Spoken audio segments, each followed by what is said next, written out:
você como funciona o processo de benefício de prestação continuada à criança autista. Vou trazer de maneira ilustrativa o andamento do processo de vocês e vou aproveitar para falar alguns detalhes desse processo de benefício assistencial. O benefício assistencial, ele é pago para as crianças, também adultos, mas as crianças, que é a atenção aqui do vídeo, que tenham alguma necessidade especial, que precise dessa renda que o INSS paga para as famílias que não têm renda suficiente para prover essas necessidades básicas, que é no valor de um salário mínimo. Então, ele paga essa renda para suprir aquelas necessidades essenciais daquela criança para ajudá-la no seu desenvolvimento. Então, o autismo, ele já é considerado uma deficiência, apesar de ter vários níveis, e a partir desses níveis que existem algumas variáveis, que em muitos casos o INSS diz que o grau de deficiência, o grau de autismo daquela criança não é suficiente para um BPC. Então, essa é a razão e justificativa do INSS na maioria dos indeferimentos. Mas, basicamente, o BPC tem essa função social de ajudar essa família que não tem condição de fornecer aquele tratamento adequado para a criança, para que essa criança tenha igualdade de condições ou então igualdade de oportunidades para chegar próximo, pelo menos, das mesmas oportunidades que uma criança que não tem a limitação física, né? Que no caso do autismo são variáveis. Mas como é que funciona o processo? Vamos direto ao ponto. Existem duas etapas para o processo de benefício assistencial. A primeira e obrigatória é ingressar no INSS com o pedido. Quando você entra com o pedido, você já tem que ter todos os relatórios do diagnóstico do autismo. Lembrando que o autismo, ele é diagnosticado de uma maneira clínica. Muitos médicos passam exames, mas isso é para fechar outro diagnóstico, eliminar outros diagnósticos e então chegar ao autismo. E é feita a apresentação de toda a documentação que vai comprovar que você é uma família de baixa renda e que sua criança tem alguma deficiência.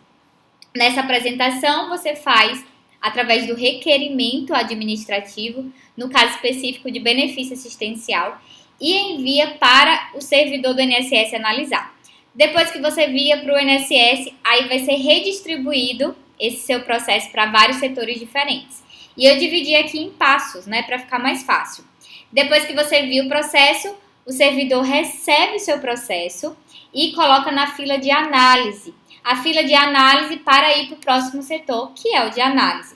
Nesse setor de análise é olhado telas, sistemas do governo. Hoje a gente está com o INSS cada vez mais informatizado. Então não adianta omitir algumas informações, você tem que fazer tudo com bastante cautela, porque o INSS ele analisa outros sistemas para verificar se as informações fornecidas estão corretas. Nessa análise aqui, se você é assistido pelo advogado, por mim em especial, não se preocupe que a gente já sabe como é que funciona todos esses procedimentos. E a gente sempre vai estar instruindo, né, você a trilhar o melhor caminho para a concessão do seu benefício. Nesse setor de análise, o processo pode voltar para pedir outros documentos ou pode seguir já para a decisão final. Então, essa decisão final, que é o passo 4, vai ser feito a análise de toda a documentação e se o setor aprova ou nega seu benefício. Se você é aprovado, você vai receber com poucos dias. O setor de pagamento do INSS ele é bem eficaz, numa média de 30 dias, você já vai estar começando a receber seu benefício. Agora, se você for negado, que infelizmente, no caso do autismo, existem muitas negativas. Isso se dá por vários fatores, porque existe um desacerto na análise da criança autista, que apesar de não ser uma deficiência no sentido de que não se compara a um grau de retardo mental, que é o que os médicos costumam já conceder o benefício mais facilmente. A gente sabe, né, eu que participo de processos, você que é mãe e vê todas as dificuldades, que é preciso de muitos recursos financeiros para você garantir que sua criança tenha um bom desenvolvimento. Existem N terapias, N tratamentos. Então, quem conhece uma criança autista também, como eu, de perto, nós sabemos que exige realmente recursos para garantir o desenvolvimento dessa criança, que é justamente o sentido do benefício assistencial. E aí, se infelizmente for negado, que não se desespere se você já foi negado, que isso costuma ser normal, principalmente quando se trata de benefício assistencial e principalmente quando se trata de benefício assistencial do autista. A gente tem a última carta do baralho, mas a carta do baralho mais poderosa nesses casos, que é a esfera judicial. O processo judicial, ele já se separa em 3 grandes fases, ele é muito mais extenso, ele é muito mais detalhado que o processo administrativo, e você tem mais voz no processo do que na esfera administrativa. O administrativo, praticamente, quem te aprova e quem te reprova são o assistente social e o médico. Aqui no processo judicial não funciona dessa forma. Quem vai te aprovar ou te negar são juízes. Não é um juiz nem 2. São 4 juízes que podem reanalisar a sua situação e até mais juízes que vocês vão entender mais na frente. A primeira fase, ele se assemelha à apresentação, só que aqui também é tudo muito mais detalhado. Exige-se uma petição, que a gente chama, que é uma argumentação fática muito detalhada do caso, com cálculo da renda da família, explicando quais são os gastos extras. Então, você já foi orientado por mim, provavelmente sabe que tem que guardar todos os comprovantes de despesa, porque vai ser necessário mais na frente para comprovar as despesas que você tem com o seu filho. E aqui nessa apresentação, você já apresenta tudo para o juiz, para que o juiz já saiba de todos os detalhes do seu caso, tudo que já aconteceu no INSS. No passo 2, o juiz vai receber, se tiver tudo ok com a documentação que vai estar, né? Seu advogado sabe os documentos necessários. Ele vai pegar o processo e vai enviar para o INSS se defender através do seu procurador. O INSS vai apresentar a documentação, vai apresentar os argumentos que levaram a indeferir o seu pedido, e aí o juiz vai receber novamente o processo para enviar para o seu advogado, perguntar para as partes se querem realizar a perícia e agendar as perícias sociais e médicas. Então é aqui nessa fase que o processo costuma demorar mais, né, porque precisa ter vaga para as perícias. E aí o juiz marca com esses especialistas da confiança dele, que vão fazer a análise e responder um questionário extenso feito pelo juiz, justamente para dizer indiretamente o que esses profissionais acham sobre o seu caso. Na perícia social e médica vai ser analisada a renda e o grau de deficiência, o grau de necessidade do seu filho. Vai ser apresentado laudo, tudo isso acontece no processo, que todas as partes envolvidas no processo têm acesso a tudo, absolutamente tudo diferente do INSS. E aí, nesse laudo, o advogado, eu tenho a oportunidade de defender você novamente. Se o laudo não foi claro, tenho a oportunidade de pedir esclarecimentos ao médico. Então, essa fase judicial é bem detalhada, por isso que demora tanto. Mas isso tudo é para garantir que você consiga deixar todos os fatos muito claros e não passe nada batido. E depois das discussões dos laudos, do médico, inclusive, poder fazer complementação caso as partes peçam, tanto o advogado como o INSS tem esse direito. E aí, finalmente, vai para a sentença, né, que é a decisão do juiz. Nesses casos de benefício assistencial, pode acontecer de ter audiência se o advogado solicitar, mas o juiz em si não marca audiência. E ele vai decidir se ele concorda com você ou se não concorda. A maioria dos juízes acabam seguindo o que os laudos falam, tanto o laudo social como o laudo médico.